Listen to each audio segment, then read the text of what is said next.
reflecting, reading the Bible passages from the Old Testament and New Testament. In the Old Testament, the book of Malachi, we read in the last chapter that there is a prophecy about coming Elijah. Behold, I will send you Elijah the prophet before the great and awesome day of the Lord comes.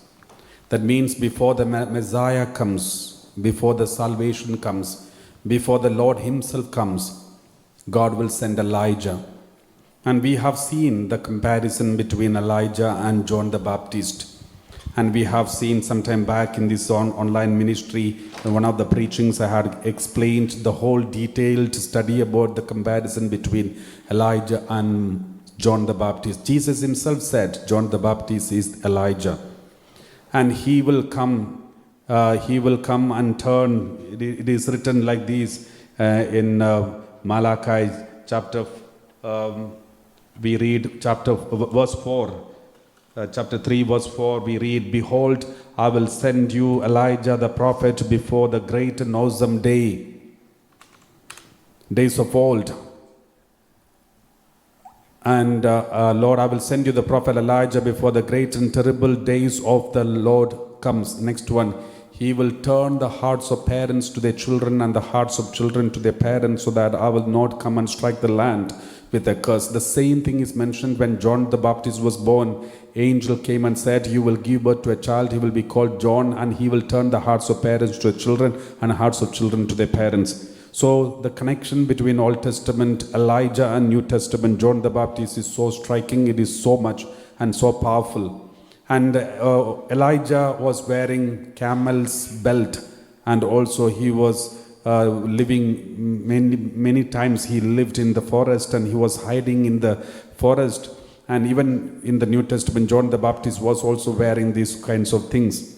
And Elijah threatened King Ahab, and then Jezebel was so jealous about this and angry towards John the Baptist and wanted to kill him.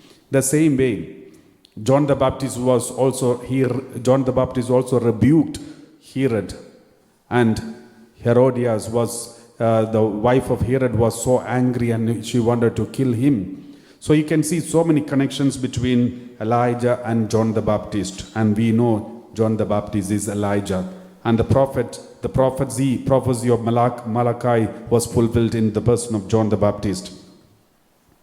And always remember, there is something special. This prophecy that is in the book of Malachi, the last chapter, it is said Elijah will come and before the Lord comes, before the salvation comes, before the Messiah comes. So they were waiting for Elijah.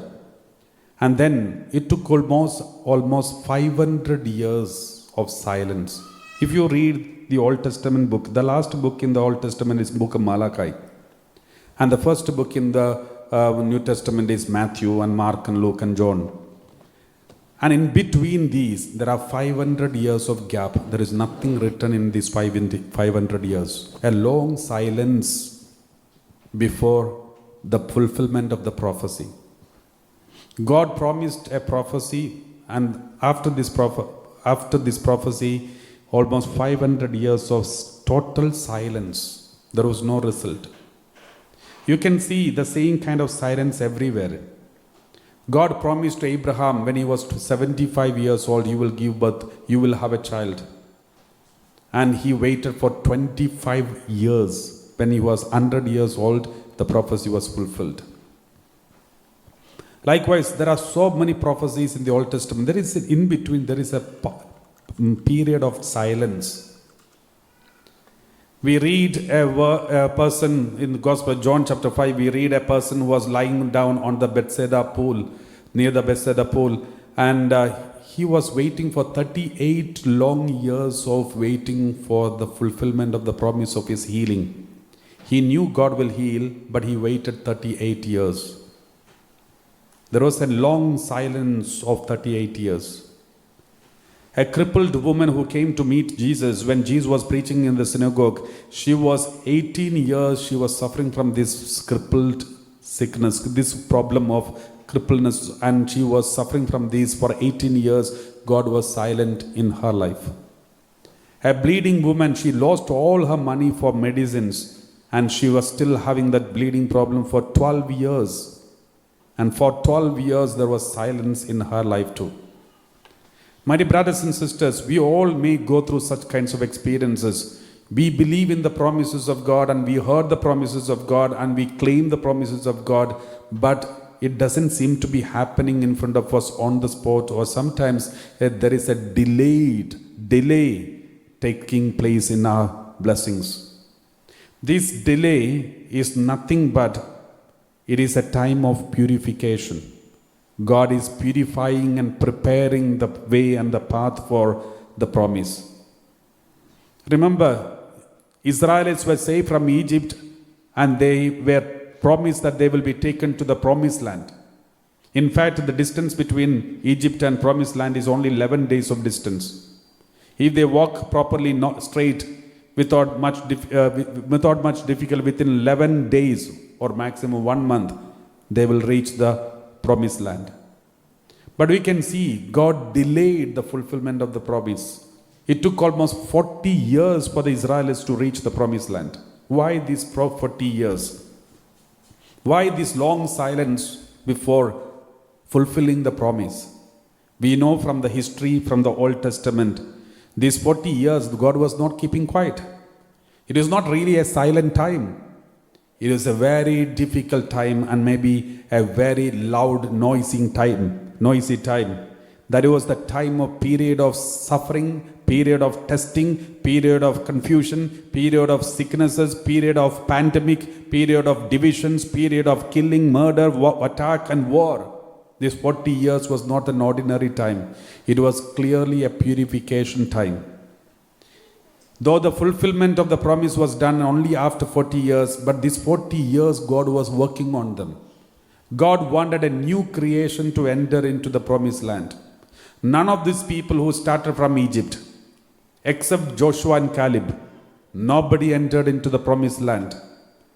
Joshua and Caleb entered into the promised land because they were already renewed people. But all the others, a new generation, a people who never experienced Egypt, they entered into the promised land. My dear brothers and sisters, do you really want the promise of God to be fulfilled in your life? Then you should go through the purification process. Be ready to be purified. As long as you are an old person, your old self, with all your old self, the fulfillment of the promise is not going to take place. God wants you to be a renewed person. God wants you to be purified completely. Then one after the another, the fulfillment of the promise will be taking place in your life. Many people, they get the promise, they claim the promise, they keep on with the promise, but they are not ready to renew their life. As a result, blessings are delayed. So it's a time for us, if God has given you a promise, and if you believe God has given you a promise, and you claim this promise, the next step that you need to do is purification. Not the purification of the whole world, your purification. Many people are busy purifying everyone else except them. If you give them a chance to, sometimes it happens when we ask, when some people come and say, Father, I have some addictions. Help me to spend some time in the presence of God. And then we allow them. You come and stay here, do the prayers, and spend time in the presence of God, and spend maximum time in the presence of God. Go for confession, find out all your mistakes and sins, and then purify yourself, and so that you can come out of this addiction. They come within 1 day or second day, they start complaining about they are not doing well, these people are not doing well, they are not cleaning, they are not washing, they are doing these, all kinds of complaints. And they are in the busy process of purifying everyone else except them. Such people, the blessings and promises will be fulfilled very delayed time. My dear brothers and sisters, if you believe in the promises of God, and if you want to claim it, try your best to purify yourself. First purification in me, and then we can purify the whole world. First let it start from Jerusalem, then Judea, Galilee and Palestine, and the ends of the earth.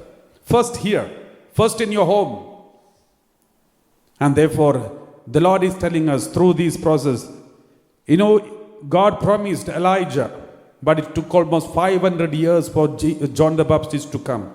God promised a land of milk and honey, but it took almost 40 years to reach the promised land. These promises God will surely fulfill, but it all depends on how fast you are going to be purified. Let's all close our eyes, examine our conscience and see where are we now.